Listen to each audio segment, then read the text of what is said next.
Well, it's the Janis Black Warner February Speaker Series. It's February 7th, 2024. And happy February, everybody, and early Valentine's Day.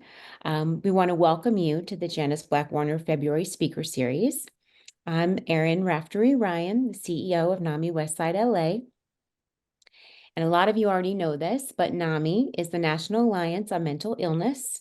We are the nation's largest grassroots mental health organization dedicated to improving the lives of people living with mental health conditions and their loved ones through support, education, and advocacy. I see a lot of amazing community members here this evening that take part in our support, education, and advocacy. Just thank you so much for all that you do. And a special thanks to our advisory council member, Janis Black Warner Janis Black Warner, who makes this speaker series possible. So thank you so much to Janis. A couple of brief updates before we start. I hope that everyone is staying safe and warm and dry with all these unprecedented rains and storms. Our Governor Newsom, just recently declared a state of emergency for LA County to support storm response and recovery efforts. So I hope everyone is doing all right.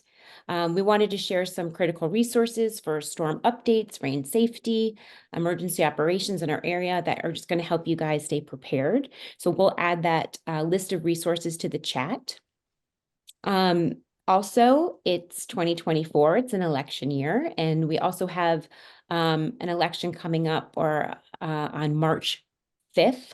There is a measure, Proposition 1. So we're excited a lot about these things because we can make a difference with making mental health a priority at the ballot box. So we'd love for you to join us to vote for mental health. And again, we'll put in the chat, let's see, I can do that now. Just a pledge if anyone would want to partake in that, just to vote for mental health. So again, I'll share the link for that. One more update, it's Valentine's Day around the corner, which can bring up some feelings of loss or longing for many. And we like to focus on love more broadly and to celebrate all kinds of love, including self-love and self-compassion. So we will also share a link about self-care and self-compassion. And if you have any questions about our free programs or services, you can check it out on our website, namiwla.org. Okay, enough with all the brief updates, not so brief, but I wanted to make sure to share all those things with you. So this evening, we have an amazing speaker. Her name is Dr. Mary Kate Rohan. She is a licensed creative art therapist and a registered drama therapist. She received her BA in psychology from the University of Notre Dame and her MA in drama therapy from NY University. Mary Kate's work is motivated by the principle that dramatic interventions, including role play, improvisation, and storytelling, can help clients achieve therapeutic goals. Her passion for the intersection of drama therapy and dialectal behavior therapy, DBT, is one she hopes to share with practitioners in the field. She has researched and presented on how dramatic techniques can be used to more effectively teach DBT in skills both inpatient and outpatient mental health settings. So if you will please join me in welcoming Dr. Mary Kate Rohan. Everybody, thank you for having me. I'm going to pull up my presentation.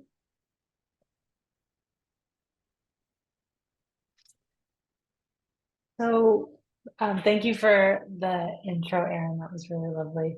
I am here today to share some information with you all around strategies that you can use to support a loved one who's suffering from any sort of mental health challenge. I'm a psychologist and registered drama therapist, and I specialize in working with clients who struggle with emotion dysregulation. So sometimes that client has, a psychotic spectrum disorder or has been diagnosed with bipolar disorder. Other times they might be struggling with depression or anxiety and are struggling to regulate their emotions. And I think that it's important to remember that as loved ones of someone who's suffering, we too oftentimes become emotionally dysregulated because it's a really, really difficult place to be in. Oftentimes we feel scared and frustrated and distressed and confused. And so my hope is that in this presentation, I can provide you with some tools to help you not only support yourself, but also support the person that you love. So the goal of this presentation is to explore some basic strategies of how to approach someone that we love when they're exhibiting symptoms of a mental health disorder, and then also to explain this concept of the window of tolerance and kind of get a feel for who is familiar with this concept and use it to help better understand how we can regulate our own nervous systems to support the people that we love. So my first question for everyone here is, when you hear the phrase severe and persistent mental illness, what comes to mind? And feel free to put it in the chat.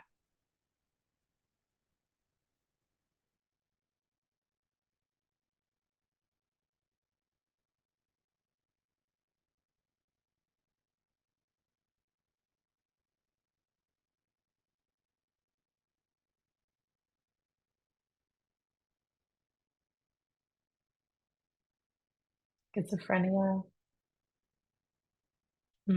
hospitals and institutions.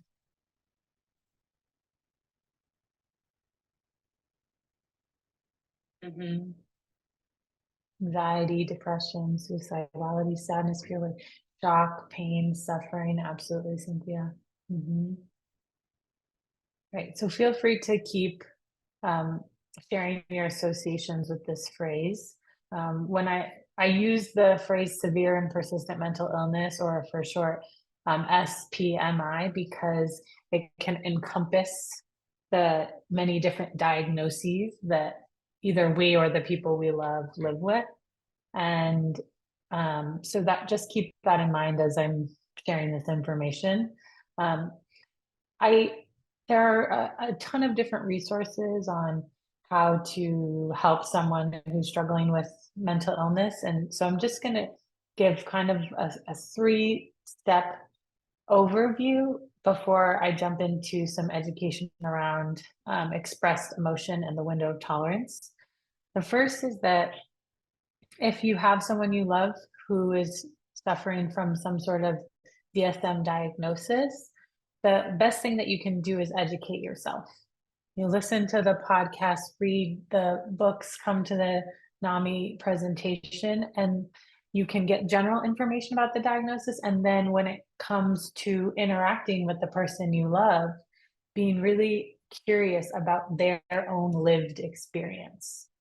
Because oftentimes when we're anxious, it's hard to approach the situation from a place of curiosity, because we become a little bit dysregulated. Why is my daughter talking about the police or the FBI? Or why won't my son get out of bed? Or why won't my husband take out the trash and leave the house? Whatever it could be, we can get dysregulated, and then it closes us off and it makes it more difficult for us to be curious.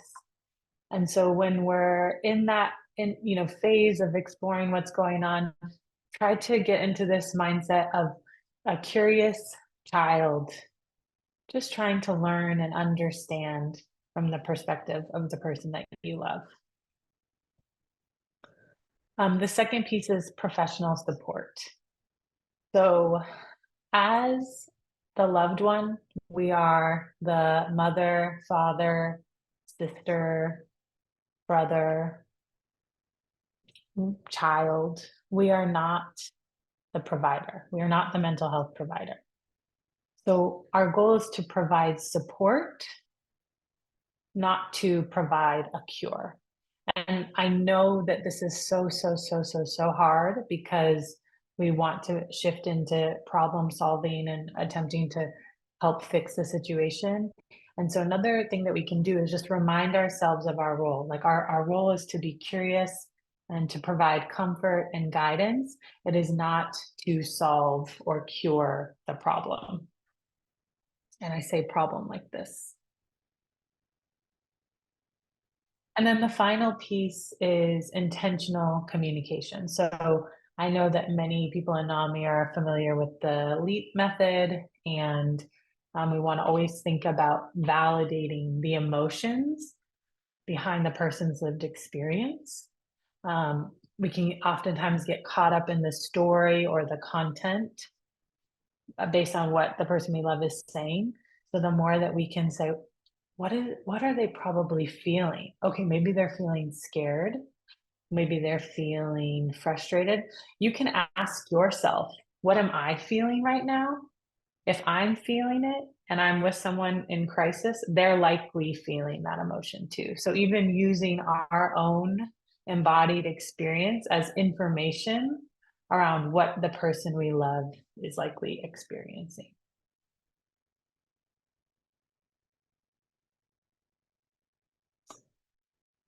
Another piece of information that we want to keep in mind when living with someone who's struggling with severe and persistent mental illness is assessing the level of expressed emotion in our household or in our living environment.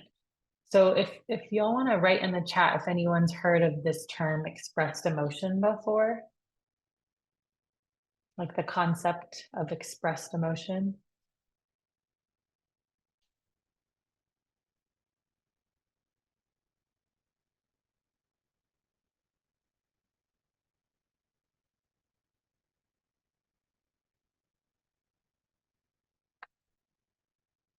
I'm going to do a little bit of explaining. So in the field of psychology, expressed emotion is this construct that researchers and clinicians developed to gauge what the family environment of the client is. So if I'm working with a client in a hospital and then they go home, whatever that home looks like, what is the environment at home? And when they started doing expressed emotion research, they were measuring how family members would spontaneously interact with the identified patient. So the person who went to the hospital because they were struggling with some sort of mental health challenge. And we categorize expressed emotion as either high EE or low EE, high expressed emotion or low expressed emotion. And what the research has found is that families that have high expressed emotion can actually increase the chance of mental health relapse. So increase the chance of that person going back to the hospital. So one of the main defenses that we have in supporting people who are living with severe and persistent mental illness is addressing the family system and how emotion is expressed in that family system. And so to get a little bit more clear on what high EE looks like, the primary characteristics of high EE are criticism, hostility, and emotional overinvolvement. Now, we can read this from a distance and say, oh, wow, those are harsh words, or that's an intense family. The reality, though, is if you think about the stress and the pain and the suffering, I mean, all of these words, like the unpredictable situation, shock, pain, suffering, sadness, fear, work, anxiety, depression, suicide, it is hard to not get emotionally overinvolved. It is hard to sometimes not feel resentful. It can be extremely frustrating, and we can want to criticize if the person we love goes back and uses substances again when we know that this is going to lead to hospitalization. So there are factors that actually make us more vulnerable to high EE when we live with someone with psychosis. And if we're aware of this, then we can actually make an active effort to try to practice low EE and shift our environment from a high EE environment to a low EE environment. Because what the research says is that in low EE environments, the relapse rates are lower. So the more criticism, the more emotional over involvement, the more hostility, that higher likelihood that that patient will continue to experience positive symptoms of schizophrenia, negative symptoms of schizophrenia, mania, depression, suicidal ideation. And the research behind this is it's explained through a model called the diathesis stress model or the stress vulnerability model, which is essentially that as humans, we have a predisposition towards potentially developing some sort of mental health challenge. And if we experience a certain level of stress, then that vulnerability manifests in the form of whatever diagnosis we receive. And I share this information because I've been working for the past 9 years primarily with clients who have serious and persistent mental illness and with their families. And there tends to just be such a sense of hopelessness and helplessness. And I feel like this research is really important because it actually gives us a sense of agency. We can change the way that we express our emotions, the way that we interact with the person we love, and that can be a protective factor for them. That can actually help them in their recovery process. And it can be counterintuitive, right? Because sometimes it looks like setting boundaries or taking time for ourselves. But the concept that you can see this through, if you're trying to, remind yourself why you're setting the limit or why you're doing all of these really difficult things, is because it's actually a way of lowering the level of expressed emotion in your household. The question is, can you further explain emotional over-involvement, showing too much love, giving too much, caring too much? So emotional over-involvement, I think, is more getting at the idea that my emotions are based on how the other person is feeling. So it's more like when the emotions are enmeshed. And so if my child is dysregulated, I get dysregulated. That would be emotional over-involvement. I would say that, we can't help how much we love or how much we care. It's if that expresses in a way that's violating someone's boundaries or not giving them space to experience their own emotion because they're overwhelmed with our emotion, is when we get into that emotional over-involvement territory. But I think the reality is we can't change how much we love or care. We can just change our behavior around it. So maybe we don't change the emotion piece as much as we change the involvement piece. And this is actually a great segue because we're going to be talking about the things that you can do if you are in a high EE family. And that might not be because you specifically see yourself as someone who has high expressed emotion, but maybe there's someone else in your family that does. And so there's a lot of family therapy and education programs that are tailored towards reducing EE. And then there are specific behavioral interventions from CBT and DBT that can help us regulate our own emotions and improve relationships that ultimately reduce the level of expressed emotion in the household. And then finally, to stay within our window of tolerance. And this is where the skills that I'm going to be teaching you today really come in. So I'm going to skip that one because we can come back to it. But I want to just explain what the window of tolerance is. So it's a term that was developed by Dr. Dan Siegel, and it describes our optimal zone of tolerating stress. Can you see this cursor? Yes, okay. So these lines represent the window. And this is our daily level of stress.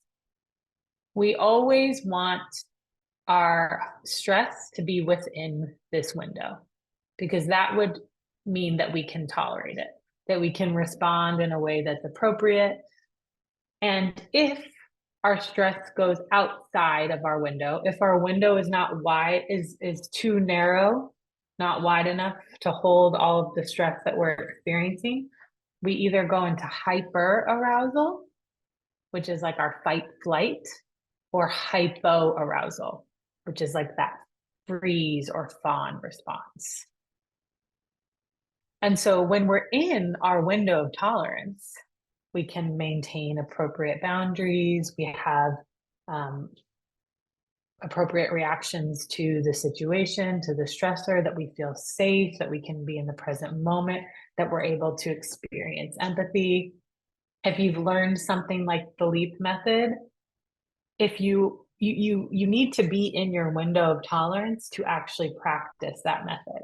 If we're outside of our window of tolerance and we're in that distress zone and we're either in hyper or hypo arousal, it's really, really hard to use certain skills that we learned when we were in a more regulated place. So hyper arousal, the hyper is the too much arousal, that's above, the above part of the line, is when we are overwhelmed, we're anxious, we're agitated, we're impulsive, defensive. You can feel that energy. It's almost kind of like that panic attack, chaotic energy. And it means that our nervous system is flooded.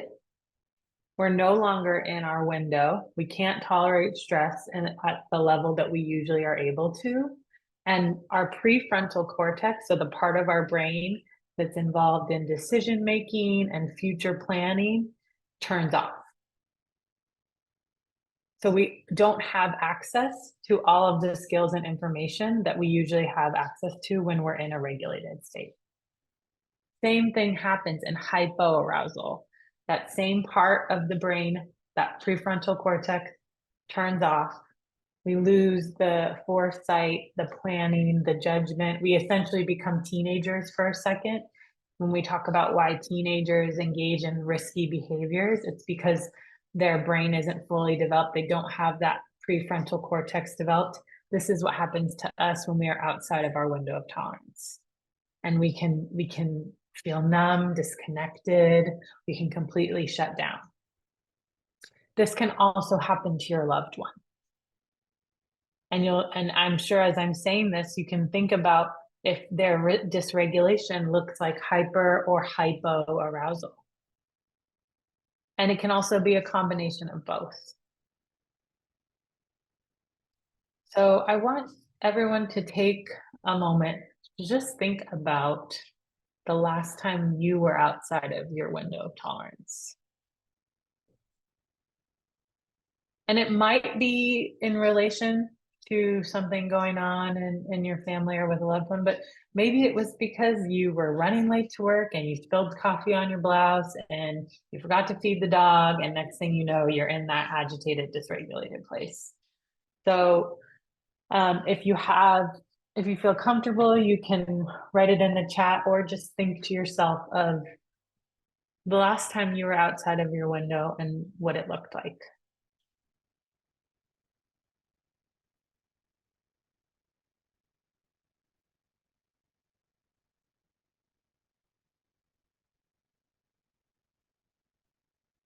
And I also want you to think of someone that you love in your life. Maybe they're one of the reasons that you come to these NAMI meetings.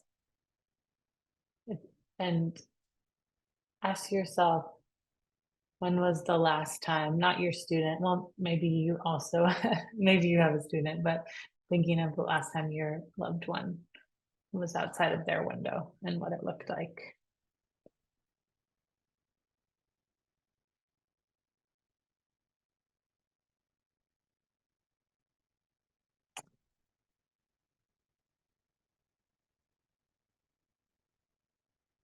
Mm-hmm.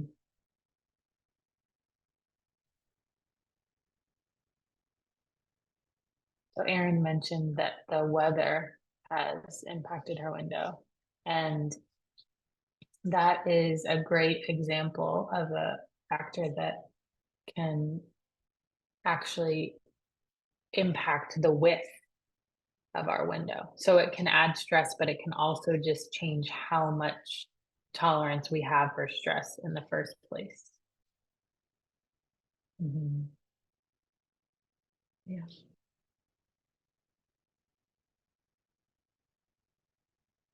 So when we think about, for some of us, we hear about this concept and then we think, well, what do I do? What do I do when I'm outside of my window? What do I do when my child or my loved one is outside of their window? And the first thing we can do is kind of try to understand what is impacting how wide or thin our window is in the first place. And so there's physical things like our body temperature and how hungry we are. And if we have some sort of physical illness that will actually lead us to be more vulnerable to stress, it will decrease how wide that window is.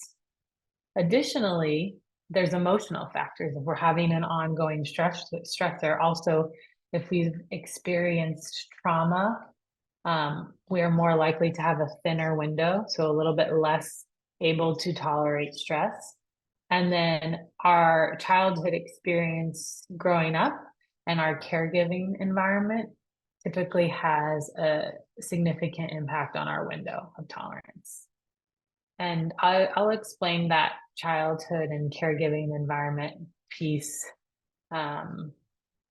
So when we are infants, we do not have the ability to regulate our nervous systems. We cannot self-regulate. So if we're an infant and we are hungry or tired, we cry, and it requires a caregiver to come in and help us understand and then meet our needs. And so we actually call this co-regulation. As little infants and children, we cannot self-regulate, so we co-regulate with our caregiver. Some people did not learn this, right? Some of us did not have a caregiver that was able to co-regulate with us, likely because their caregiver did not co-regulate with them. And so if this was the case, then our window of tolerance starts out smaller.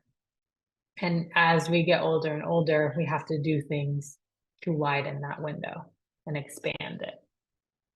And so one of the main things that we can do for our loved ones is actually help co-regulate with them. So if I am in my window when my loved one is outside of their window, me just existing in the same space as them and being in my window can help to bring them back into their window. Unfortunately, it goes both ways. So I could be in my window. If my loved one is outside of their window, my window is I'm also gonna want to go outside of my window. My nervous system is gonna read their nervous system. So we want to be aware of that pull.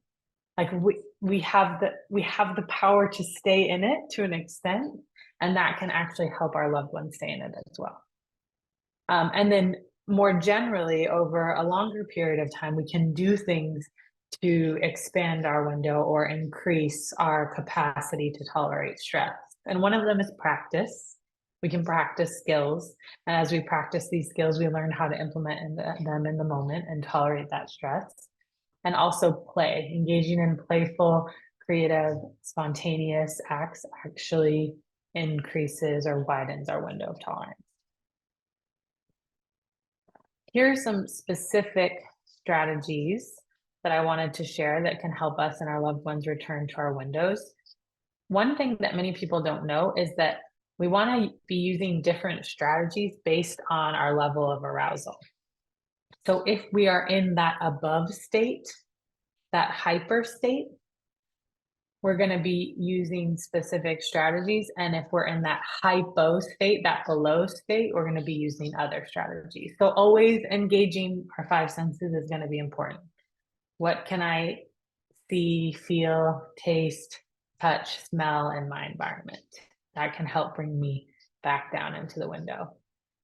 But usually for hypo arousal, we want to be engaging in creative, playful tasks. That's going to bring us back up, whereas hyper arousal is going to be more like a weighted blanket, hugging someone, deep breathing. So those are some strategies that you can take with you. I can send this PDF or this presentation afterwards. Does anyone have questions right now about any of this? I know I'm explaining a lot of information. Feel free to unmute or write it in the chat.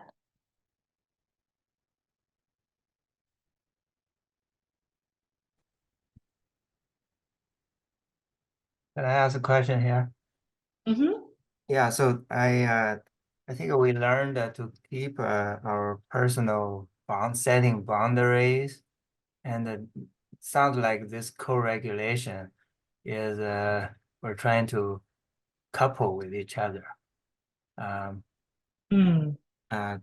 do these I guess when do we use when do we set boundaries? When do we try to co-regulate? Well, I guess you could think of it as co-regulating while you set the boundary. So if you think of even how difficult it can be to set a boundary, think of some of the most difficult boundaries, like you can't live with me if you're using drugs, something like that. If I were to have that conversation with my loved one, immediately my nervous system wants to become dysregulated. I want to go into that over under. If I'm having that boundary setting conversation and I'm outside of my window of tolerance, that boundary conversation is likely going to end up with someone in hyper and hypo arousal, two people in hyper arousal, two people in hypo, right? There's either screaming, there's someone screaming, someone shuts down, or it's just everyone's completely shut down. So boundaries are still very, very, very important. And that kind of goes back to the expressed emotion piece and also our own self-care. But if we are setting a boundary or we're doing any sort of task or engaging in any way with our loved one, the more we can be within our window, and it's going to help that person be within their window as well. Does that make sense? All right, thank you. Yes. Yeah. I have a question. Mm-hmm. I'm going to be spending like 14 hours with my son who's in a recovery home. He's been diagnosed with schizophrenia, and all of the ideas in his head of what happened to him and everything is all things about being poisoned with fentanyl, seeing FBI, CIA, hating the neighbors that he shot his gun into their boat 21 times. And I've got 14 hours I'm going to spend with him this next week. I've been told I need to listen to what he says and just acknowledge it. I can't say whether, because it's not right what he's thinking and what he's saying. So, I mean, I'm just wondering how well am I going to be able to just go along with what he's saying through this time? Well, when you think about going along with what he's saying, what comes up for you? Fear. Like because you're afraid that. I'm just afraid he's never going to get better. He won't take medication. I don't know what's going to happen to him. He can't come live with me again because of what he did to the neighbors, and that's good. So he's going to have to find when he gets out of this recovery place somewhere to live. I guess what comes to my mind is, when am I going to have my son back? I mean, this has all happened in the last year, this psychosis that's gone on. And it was all triggered by a mushroom, 3 months of being on mushrooms with this woman. And he was at that time diagnosed with bipolar, but he went over the top. He was thinking he was shooting at a hologram.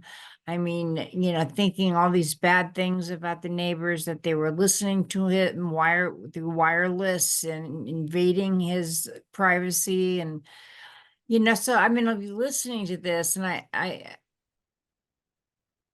don't know, can I tell him that I don't think that's really what happened? Or do I just say, I'm sorry you feel that way? So I think that, well, I have a couple of thoughts. I mean, first of all, the part of the desire to say that doesn't happen likely comes from like, I don't want you to think this is happening because this is not true. And if you think this is happening, it means that you're in psychosis. And that when am I going to get you back? And it's tied to all of these other hopes and dreams and feelings that you have about the situation. So I think it's important to separate those two pieces because regardless of how you respond to him in the situation, that doesn't change the reality that he's having this extended psychosis after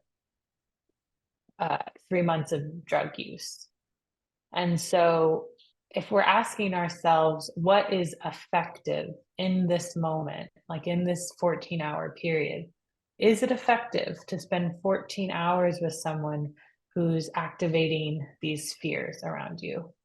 I mean, I would say it's probably impossible to stay in your window of tolerance for 14 hours. So, I just want to give him a space and time. I rented a hotel room where he can get away from all that's happened to him this last year. And I just thought we could watch movies, play dominoes, just try and have and I'm bringing my dog because he really wants to see my dog.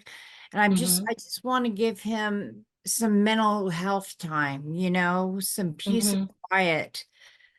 I think it's a lovely intention. I think what you can do for yourself is just monitor where you are in your regulation and are you in hyper or hypoarousal? And if so, how can you create a break or a moment to get back into your window?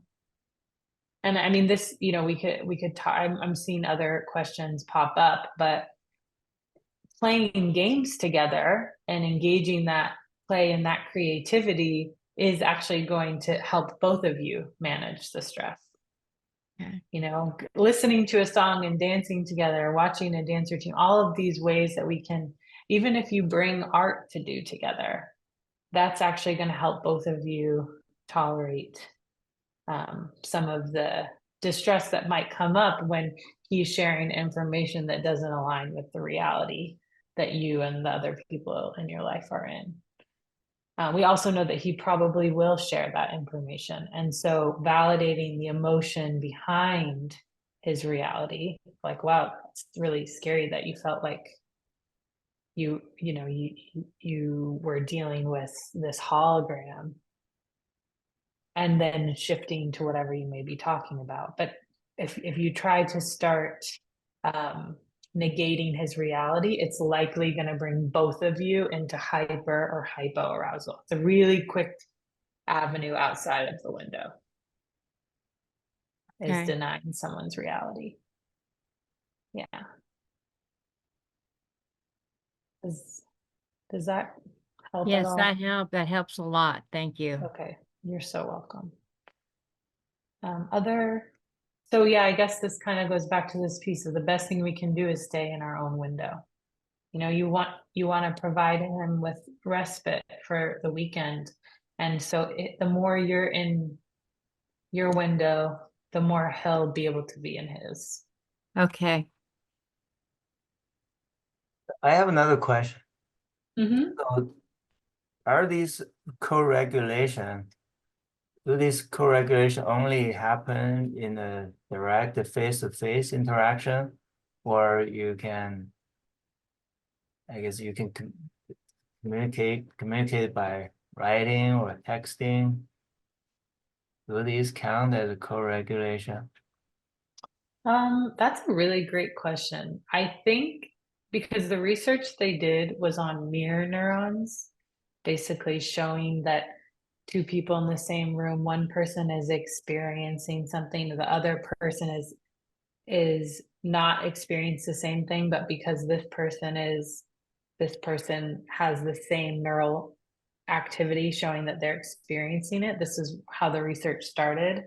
I'm explaining complex research with this in hand, so probably not the most effective, but essentially my understanding of it is, you know, body language, tone of voice, different mannerisms, and then actually the energy in the room or over the Zoom would be most effective.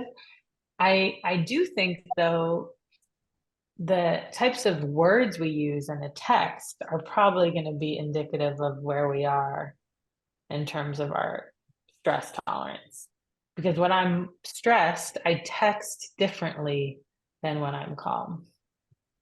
So it's probably not the exact same as what the mirror neuron research was saying.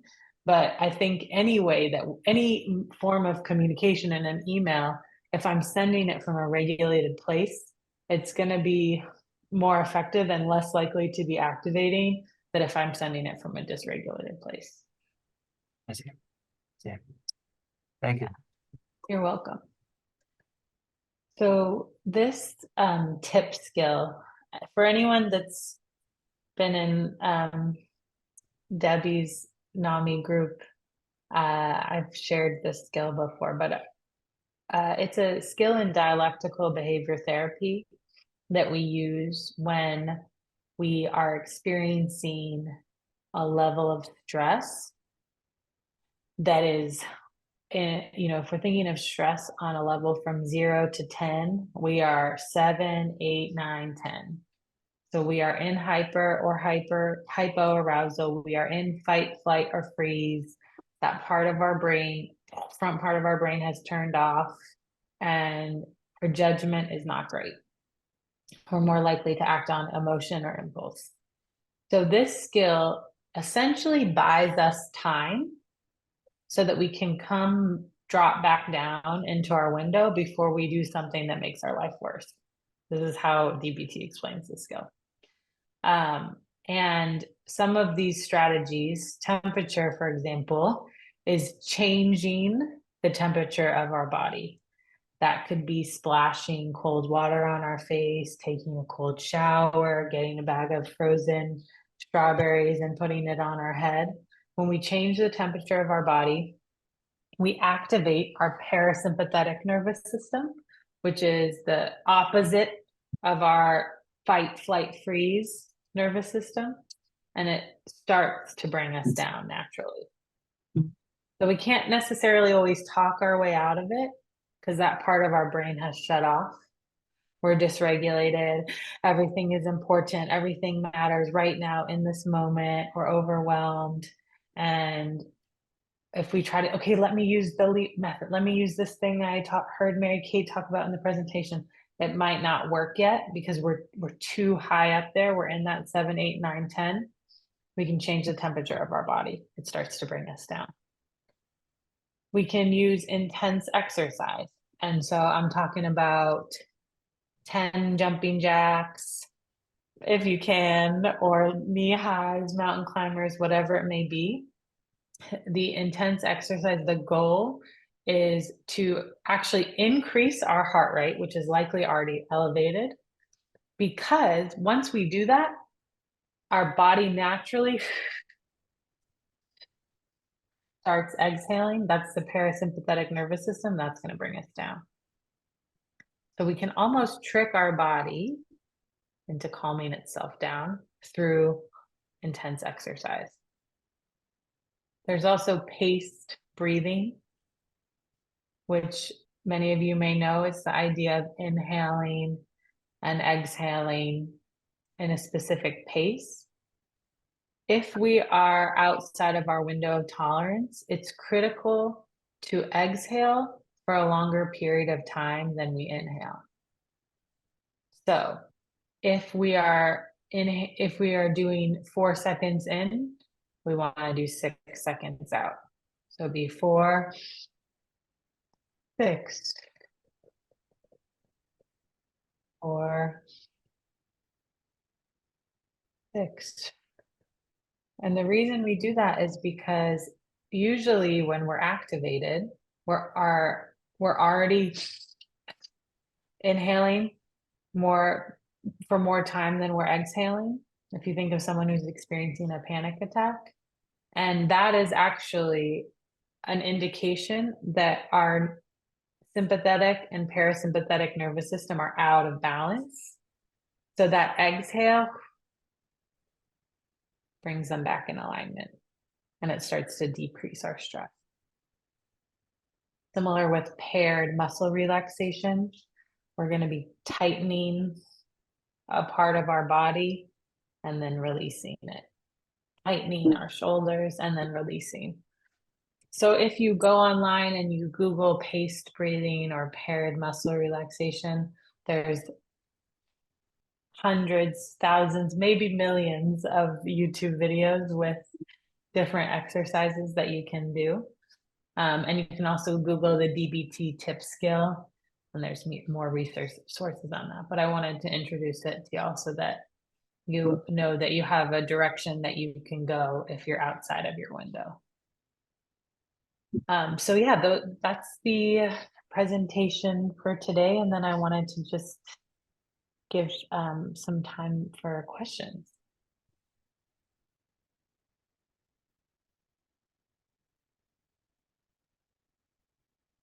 Thank you, Dr. Rohan. This was really You're lovely. welcome. I mean, even just that last moment, just the tips, some real, just kind of nuggets to put in our pocket and some tools that we can use. And you were so gracious during your presentation to answer some questions in real time. And I felt like they were so lovely how they really folded into the presentation, and you were able to offer some really wonderful suggestions. Elizabeth, perhaps we can share screen so we can see everyone. Thank you so much. And just now kind of open it up for any other questions for Dr. Rohan.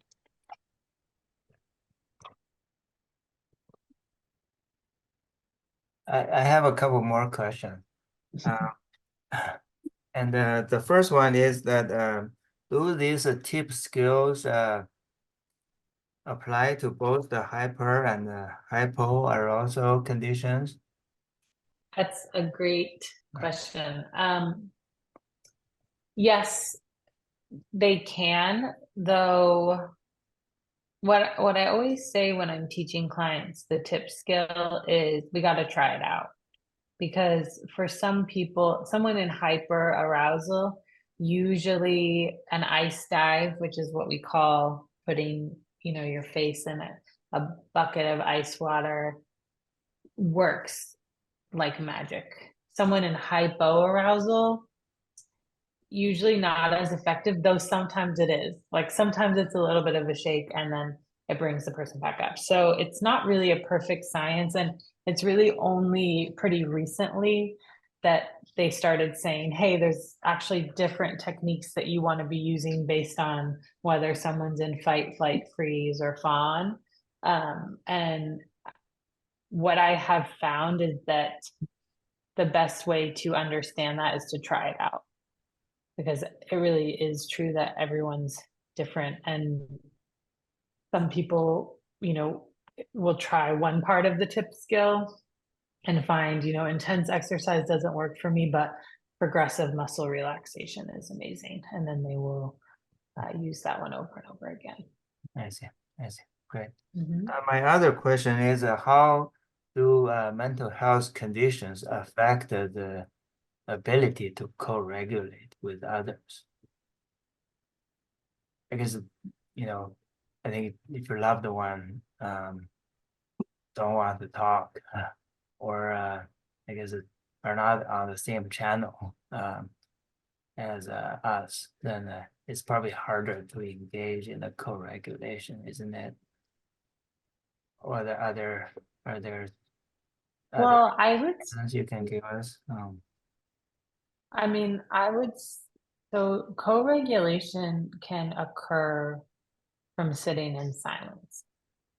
Oh, So if I'm having a really hard day and I come home from work and this happened, and this happened, this happened, and I'm outside of my window, and I sit down on the couch, and my partner is in her window, and she breathes, says, "How was it?" That actually, just the fact that I entered a space where she was in her window could actually start to bring my distress down.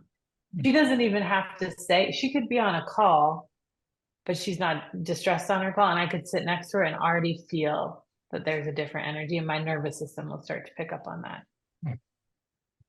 And again, it goes both ways. Like, she could be in her window and then my energy comes in, and it, she can feel her nervous system dysregulating. So we really just need to be mindful of what it looks like for us when we are inside and outside of our window, so that we can, have more agency.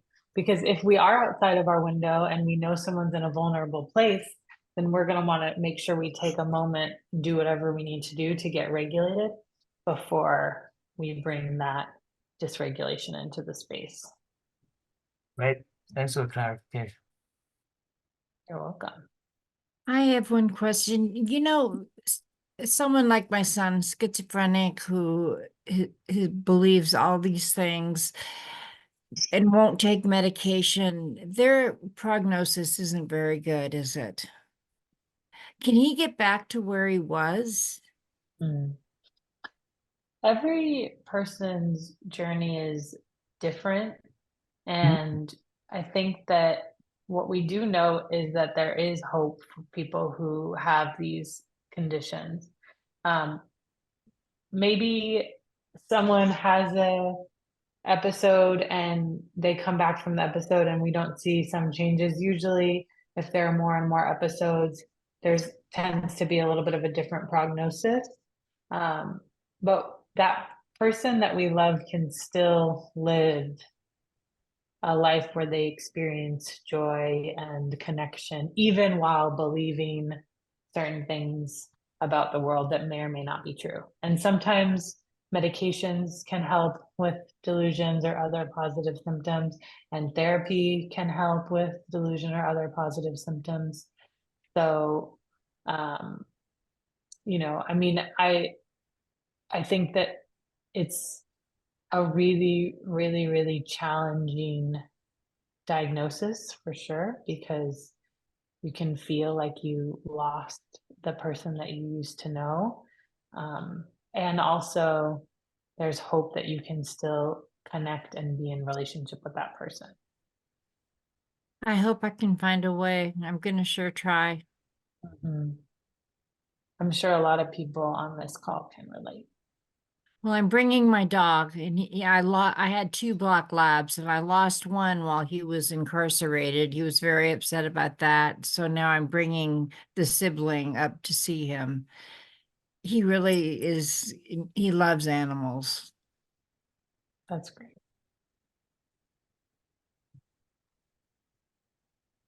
Yeah, hand in it. Yes, hello. I have a situation where my brother is schizophrenic, and my parents passed away. I kind of am looking out for him. I work, he doesn't work. The situation is, I feel it's giving me a lot of anxiety. I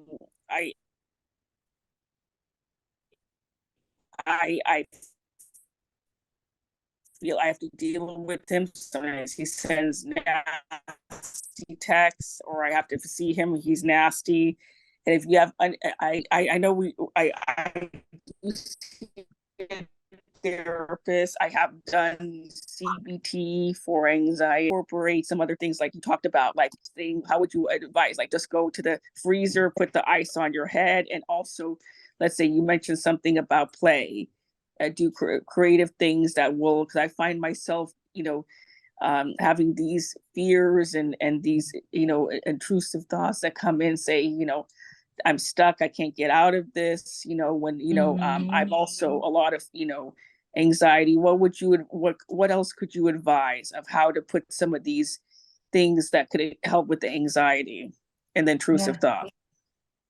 So and then it cut out a little bit in the middle, but I think I understood what you were saying, and that is an extremely anxiety inducing situation, you know, to feel like the weight Yeah. of your brother's health is on you and that you're kind of in some ways alone in that process. And Yes. so, yes, doing what you're doing, continuing to take care of yourself through personal therapy, support groups, and also that piece around creativity and play.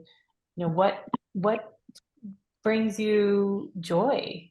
You know, what could you ever see yourself doing some sort of painting class or pottery class or improv class, like finding a way to identify what you value, what lights you up, and engage in behaviors and actions related to that. Because, yes, we want to do things to decrease anxiety, decrease depression, and also we don't want to just get to zero, just be at baseline. Like, okay, great. Now I'm just not that anxious and not that depressed. That's not an ideal life to live anyway. So what do you care about? What makes you feel most alive? And making sure that you have some energy left to put towards those things, those activities, those people, so that your life isn't revolving around minimizing anxiety. It's like you can have the anxiety and also engage in the behaviors that help you to feel alive. Okay, and but let's say if you can still hear me, can you hear me? Mhm. What would you say about so how would that technique though of when sometimes you get into acute anxiety and nothing's helping and you feel like the same negative thought is going over in your head, like I lost Mhm. my mom, she was my joy, and I say, Mhm. oh my God, she's never gonna be back. Mhm. And how to get out of that loop of that negative thinking. Could you explain this ice technique, this, something that's cold to put on your head, Right. and how do you do that that's easy, or any other technique? Well, what else would you recommend? So the idea behind the ICE technique or the distress tolerance skill of tip skill is that when we're in that place where we're stuck and we're experiencing a high level of distress, intrusive thoughts, maybe it's that a previous trauma has been reactivated, we our body shuts down in a specific way. And so there are forms of therapy that specifically address the initial trauma to decrease the chance of us getting stuck in that cycle. For example, EMDR, eye movement desensitization reprocessing, and brain spotting are techniques that would help to address that initial traumatic memory and the beliefs associated with it, so that the chances of having that intense intrusive thought and intrusive thought plus frozen experience, the overall frequency of that tends to decrease after doing trauma work. But if you haven't done the trauma work or you're unable to do the trauma work, then the tip skill is going to essentially be shifting your nervous system so that the part of your brain, which is what is on fire and lighting up when you experience the intrusive thought or you feel stuck in that moment, gets to take a rest because you're doing certain activities like putting your face in cold water or doing jumping jacks where then you have to exhale, or doing certain breathing exercises that tell the other part of your nervous system, the parasympathetic nervous system, to like, hey, wake up, get in line.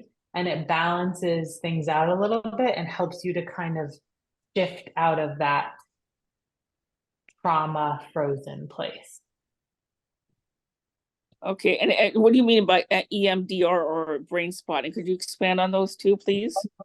Yeah, so EMDR and brain spotting work under the theoretical orientation that when we experience a traumatic event, we're flooded with whatever emotion we're experiencing in that moment.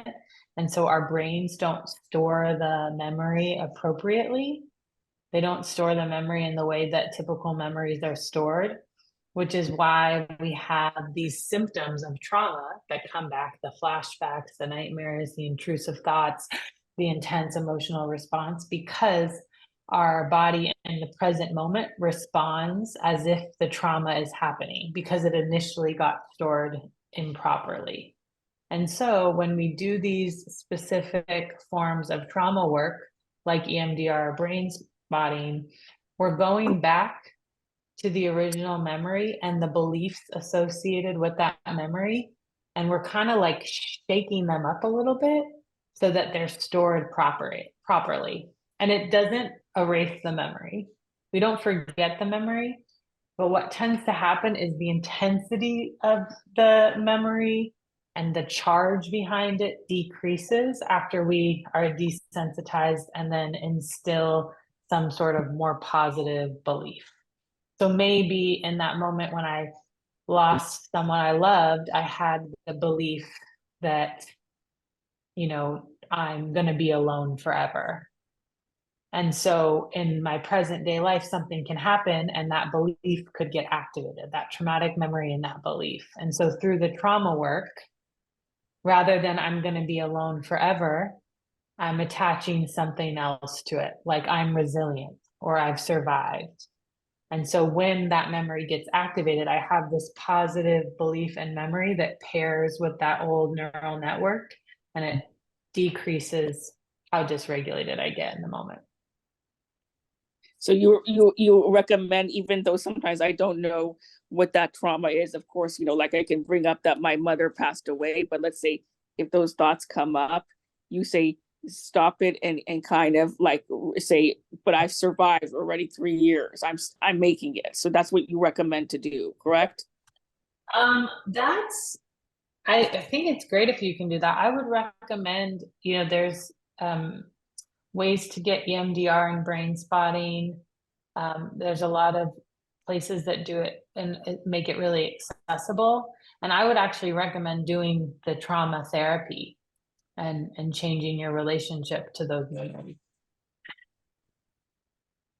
Well, what if I don't know what that, I'm sorry, I don't mean to hog you at the time. If you don't have time, I understand. But if I don't think I had necessarily a big trauma, how would I know what that is?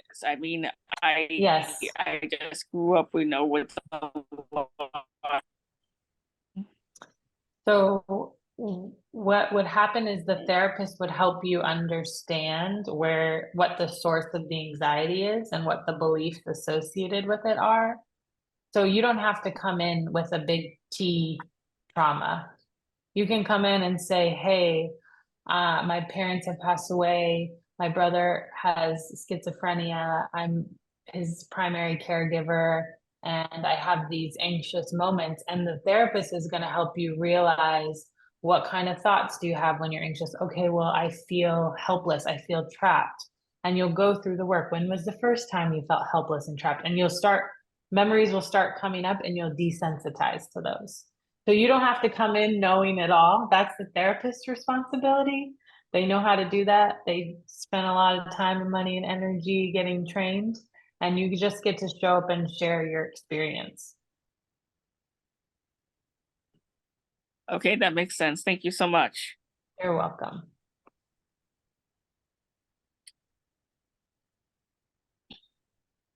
You are really great. Thank you so much. You You're explained so welcome. so well. You're very welcome. I couldn't agree more, Kim.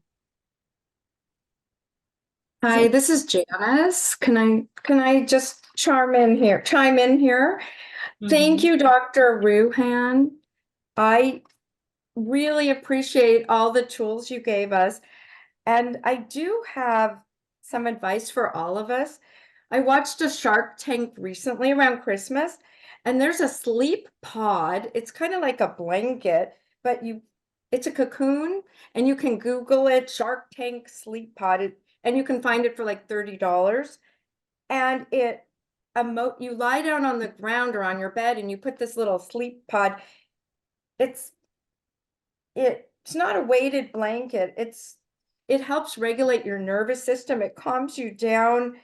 it's like giving you a hug, and it takes pressure off of your emotional system, and it is something I think you should all look up. It's called the Shark Tank Sleep Pod.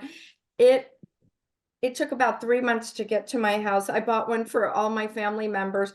I haven't given it to them yet, but it's something inexpensive that you can help yourself to calm your own. And I'm taking about 100 pages of notes. And Kim, I want you to know your son is going to be okay. He's going to be fine. It sounds like he had his first psychotic break. How old is your son? 36. Well, I found my son is turning 30 on Valentine's Day. He had his first psychotic break. He has paranoid schizophrenia. And these thoughts are true to him and not to you. And when you visit him, just validate how much you love him. Don't talk about any of the past or what went on, because it's only going to make him more upset. And listen to him, love him, agree at times, and do reflective listening. Oh, I understand whatever his beliefs are, because it will get better. And my advice that I found when he does agree to take medication, they have so much dopamine in their brain. It's a chemical brain illness that he probably has. And the best medication I found for my son is the old school clozapine. I would write that down, talk to your doctors, and you will have your son back. And it's with diet also. They shouldn't have a lot of sugar. They should exercise, get out in nature if you can, and just love him. Don't anticipate anything. Just love him at your next visit, because I guarantee you 100% your son will be back. Just believe it, and it will happen. And I'm going to give you a hug, and everyone should find this Shark Tank Sleep Pod, but Google it for like $30, not $99. You will find it and buy it for yourself. And oh my God, instantly you lie on the floor of your bed with this sleep pod thing, and you will feel all the stress come out of your body. And Dr. Rohan, we're going to put ice on her head. We're going to do jumping jacks. We took so much from your tools. Thank you for all your efforts. We all applaud you. Love you. Thank you, everybody. Thank you. Very welcome. Since there's so much discussion here, can I ask one more question here? Do you have a recommendation on how to help a young man with I guess highly gifted intellectually, but has some depression and strong suicidality, and this is the area that we're struggling with, and I found very deficient in the skills and knowledge in this area, and I haven't, I guess perhaps I should find an expert knowing how to treat this kind of patient. Mm-hmm. Do you have any recommendations? What kind of therapies, what kind of expertise a therapist may need to help people like this? Well, I think that most therapists specialize in specific diagnoses. So if the primary issue is depression and suicidality, then finding a therapist who's trained in working with those clients is going to be the expert that you'll find. And specifically working with suicide, dialectical behavior therapy is a form of treatment that was designed in the early 19, I think it was like 1970, for people with borderline personality disorder. And so it was designed specifically to stop people from engaging in self-harm, like cutting, or behaviors that would lead to ending their life. And it has a whole set of skills, including the TIP skill, which is one of the ones I taught today, that help people who get into that really dysregulated state and then make choices that later have really significant consequences, even if the consequence is death. It's a treatment designed to help the person identify when they're getting in that state and use skills so that they don't get into that state. So I would say looking for someone that specializes in DBT and working with depression is a good avenue to go. Right. Thank you. Thank you. Appreciate You're it. welcome.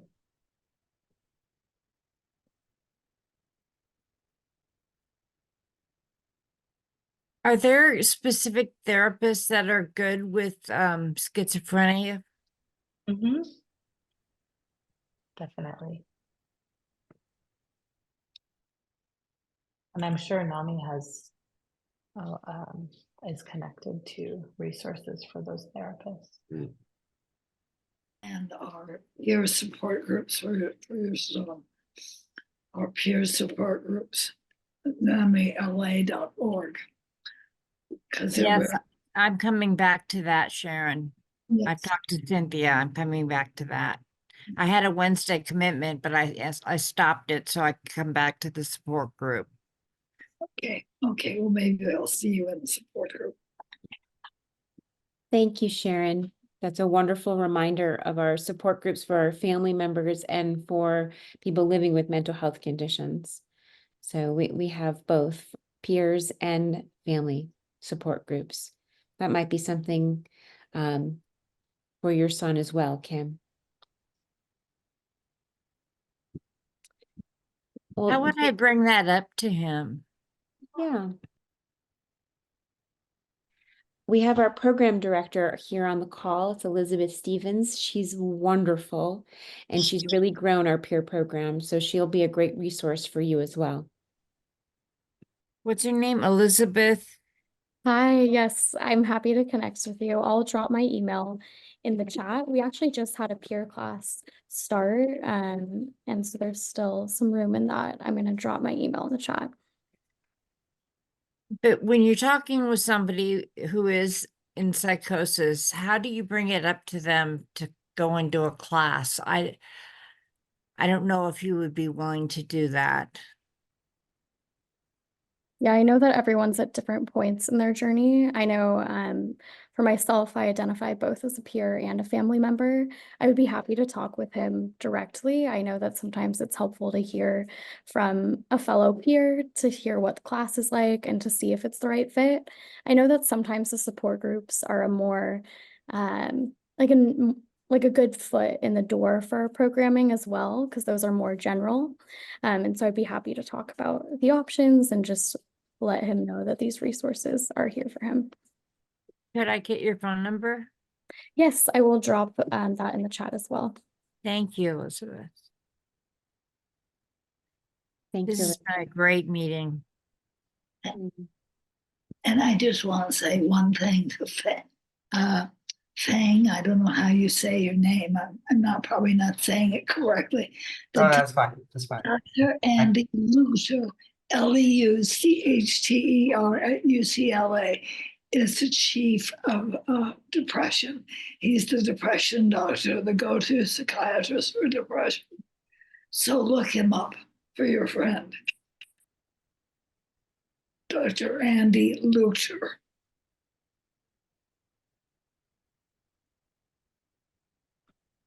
Dr. Andy.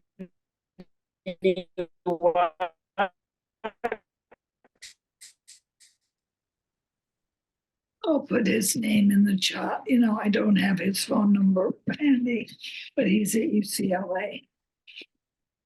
Thank you, Sharon.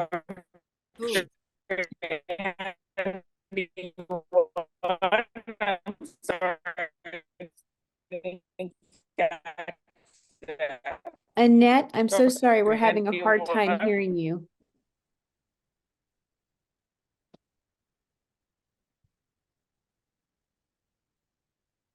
Perhaps you can write a question in the chat.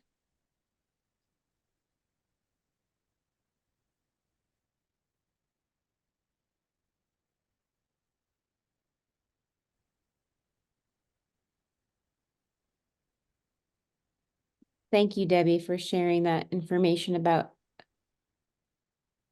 Dr. Let's see, how do I do it? Okay, let's see. I You're going in and out a little bit. tried to get in there. Can you hear me now? It's a little better, Why yes. that's not working. Let's see. Yeah, I don't know. Oh,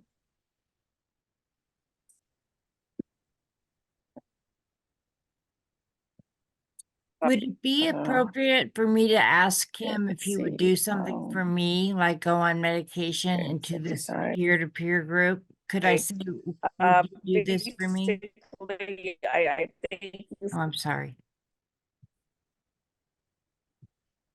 You know, you need to learn the LEAP method of communication.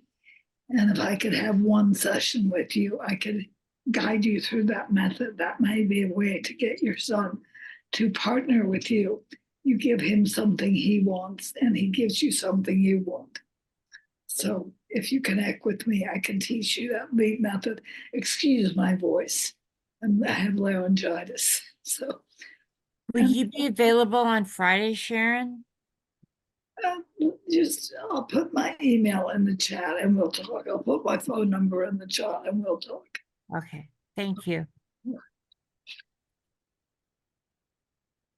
Thank you, everyone, for joining this evening, and seeing these connections happen in real time is really what our community is about. Connecting people, knowing that you're not alone, that we are all coming from a similar experience, and sharing resources and helping one another. Dr. Rohan, thank you again for sharing your time and your expertise with us this evening. You were so lovely and so you offered so much for our community. So thank you, really. Very welcome. Thank you for having me. Thank you so much. Yes, you were a real gift to all of us, a total gift. Speaking of gift, it's wonderful to see our President Emeritus, Sharon Janis, LMFT, joining us this evening. So Sharon, you are quite a gift to our community. And we probably are all here because of you. So it's lovely to see you. So thank you. It's just so great to listen to a really excellent therapist talk and to see all your faces. It's a gift for me to see all of you, Cheryl and all of you, Elizabeth, all of you, Garrett, all of you, and you, Aaron, just a gift. Thank you, Sharon. And thank you, Janis, too, for enabling us to have these speaker series. It's a gift for our community. So everyone, I hope you stay warm, dry, safe. Dr. Rohan, if you will send us the PDF of that presentation, I put everyone's email that requested it in the chat, and I have a list of it so I can send it out. So if you just send it to me, I'll take responsibility and send it to everyone else. That's good. So, and there's some resources there in the chat too. I hope everyone is staying safe with this weather, and just thank you for being part of our community. Have a lovely evening.